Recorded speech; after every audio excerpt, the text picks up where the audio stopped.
Buongiorno cari ragazzi e buona settimana.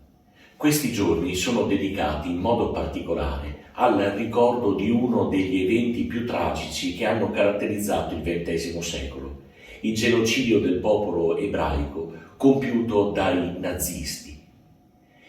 In modo particolare il giorno 27 è diventato proprio il giorno della memoria.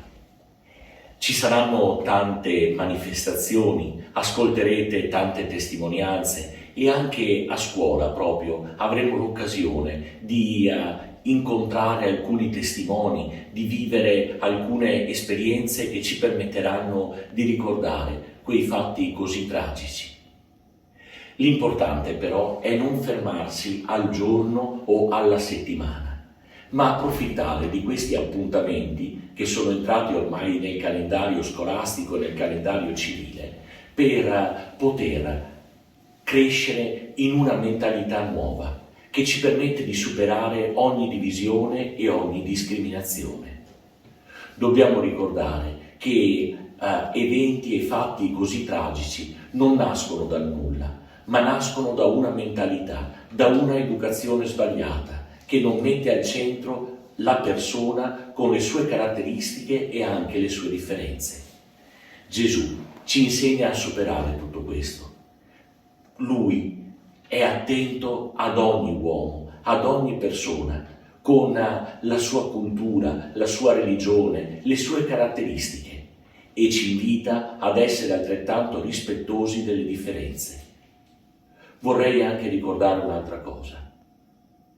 Gli estremi nascono dalle piccole cose e così noi dobbiamo abituarci a coltivare tra noi relazioni buone, di rispetto reciproco, di alleanza, di accoglienza, superando ciò che ci divide e valorizzando invece ciò che ci unisce. Mi spiego meglio. Anche all'interno delle nostre classi, anche nella nostra quotidianità, dobbiamo riuscire a superare le differenze, anzi ad accoglierle come ricchezza per noi. Dobbiamo evitare ogni atto di bullismo, ogni atto di discriminazione. Ripeto, a partire dal nostro stare sui banchi di scuola ogni giorno. Chiediamo allora nella nostra preghiera settimanale di avere la forza di accogliere ogni persona, di non fare differenze di razza, di lingua, di religione, ma di essere davvero aperti perché in noi trovi casa l'altro e l'altro con A maiuscola. Insieme allora preghiamo. Padre nostro, che sei nei cieli, sia santificato il tuo nome, venga il tuo regno, sia fatta la tua volontà, come in cielo così in terra.